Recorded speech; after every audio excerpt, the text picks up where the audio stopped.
আসসালামু আলাইকুম everyone, welcome back to my channel Maryam ছার কিচেন। আবারও আজকে হাজির হয়েছি আরেকটি নতুন নাস্তা রেসিপি নিয়ে। সেটি হলো ডিম আলুর খাস্তা। এটা খুবই সুস্বাদু ও খুবই মজাদার হয়ে থাকে এবং ছোট বড় সবাই খেতে পছন্দ করে।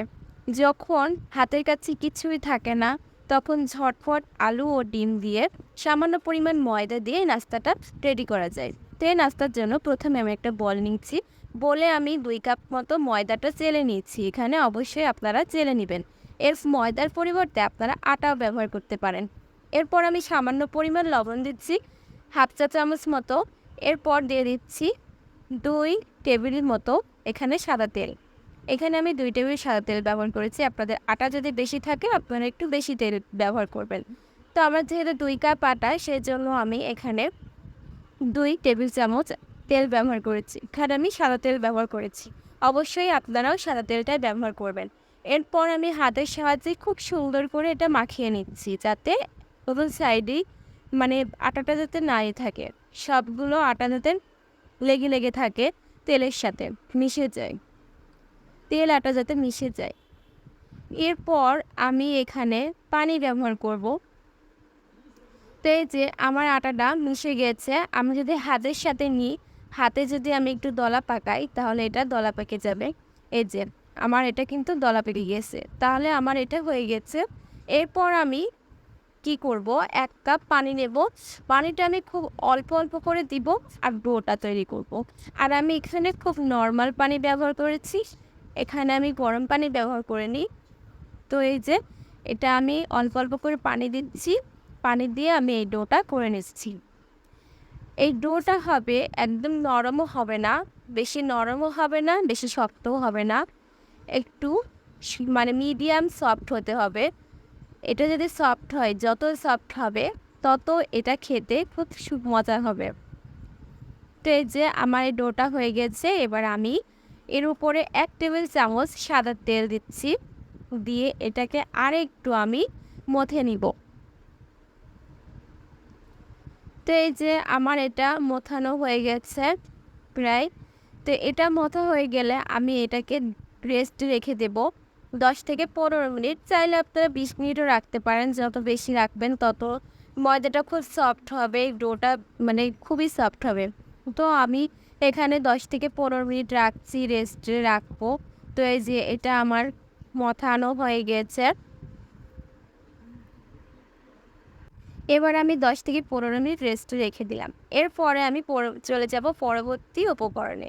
তো আমি একটা কড়াই নিচ্ছি, প্যানে 3 টেবিল চামচ সরিষার তেল দিচ্ছি। এরপর পেঁয়াজ কুচি দিয়েছি 2টা ও রসুন দিচ্ছি 2টা কুচি করে। এরপর কাঁচামরিচ 4 থেকে 5টা কুচি করে দিয়েছি। এরপর লবণ দিচ্ছি হাফ চা চামচ মতো এবং মরিচের গুঁড়া দিচ্ছি হাফ চা চামচ, হলুদের গুঁড়া দিচ্ছি হাফ চা চামচ এবং এখানে আমি জিরা গুঁড়া দেবো হাফ চা চামচ। এগুলো দিয়ে আমি খুব সুন্দর করে নাড়াচাড়া দেবো। এরপর আমি দিচ্ছি চাট মশলা, এখানে হাফ চা চামচ দিচ্ছি। আমি এখানে ম্যাগি মশলা দিচ্ছি, ম্যাগি মশলাটা আমি হাফ চামচ দিয়েছি। এরপর এগুলো নাড়াচাড়া করে নিব। সামান্য আমি একটু পানি দেবো যাতে মশলাটা নিচে না লেগে যায়, সেজন্য আমি অল্প একটু পানি দিচ্ছি। পানি দিয়ে আমি এটা নাড়াচাড়া করে নিচ্ছি। তো নাড়াচাড়া হয়ে গেছে। এবার আমি যে আলুটা কেটে রেখেছিলাম ছোট ছোট কুচি করে, ওই আলুটা আমি এখানে দিয়ে দিচ্ছি। এটা আমি আলুর পুর করে নিব, আলু ও ডিমের পুর করে নিব। তো এই যে আলুটা আমি নাড়াচাড়া করে আলুটা আমি 5 মিনিট কষিয়ে নিব। আর আমি এখানে সিদ্ধ আলু ব্যবহার করছি না। সিদ্ধ আলু কুচি করে দিলে আমার মনে হয় যে মশলাটা ভিতরে যায় না, খেতেও ভালো লাগে না। তো সেজন্য আমি কি করি, সব সময় টাটকা কাটি, টাটকায় রান্না করি, সিদ্ধ করি না। তো আলুটা আমি চেষ্টা করি যে টাটকা রান্না করতে। তো এরপর 5 মিনিটের জন্য ঢেকে দিচ্ছি। 5 মিনিট পর এসে আমার কষানো হয়ে গেছে। এরপর আমি এখানে 1 কাপ মতো পানি দিচ্ছি। পানি দেওয়া হয়ে গেলে আমি আবার এখানে ঢেকে দিব 10 মিনিটের জন্য। 10 মিনিট রান্না করলে আমার এই আলুটা সিদ্ধ হয়ে যাবে। তো এই যে আমার ঝোলের পানিটা অনেক শুকাই গেছে। এরপর আমি এখানে একটা ডিম ব্যবহার করব। একটা ডিম আমি ফেটে নিচ্ছি, সেই ডিমটা আমি এখানে দিয়ে দিচ্ছি। এর ওপরে ডিমটা দিয়ে দিব।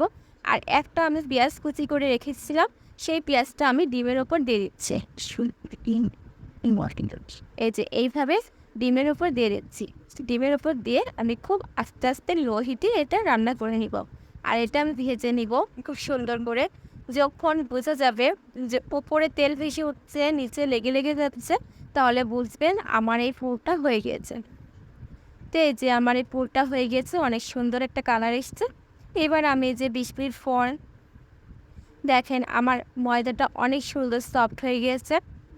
তো এটা আমি আরও 10 মিনিটের জন্য কিংবা 5 মিনিটের জন্য আমি এটা মথে নিব।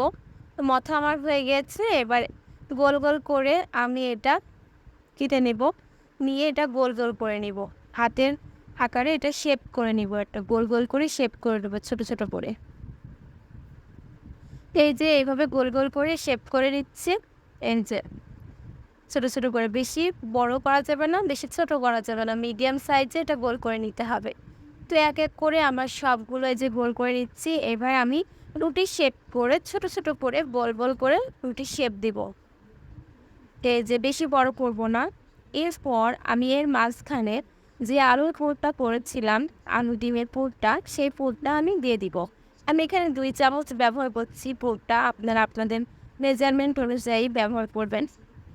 এই যে 2 চামচ পুরটা দিয়ে আমি এই যে হাতের সাহায্যে 2 দিক থেকে নিয়ে আমি এটা উড়িয়ে নিচ্ছি। এইভাবে উল্টিয়ে নেবেন, নিয়ে এই যে আবার একটু বলের মতো শেপ করে দিবেন। এই যে এইভাবে হাতে সাহায্যে নিয়ে বলের মতো শেপ করে দিয়ে আবার একটু বেলুন দিয়ে রুটির মতো শেপ দিয়ে একটু গোল করে নেবেন। তো এই যে আমি আবার গোল করে নিচ্ছি রুটির মতো শেপ দিয়ে। এটা কিন্তু বেশি পাতলাও হবে না, বেশি মোটাও হবে না, মিডিয়াম সাইজের হবে, আর বেশি বড়ও হবে না।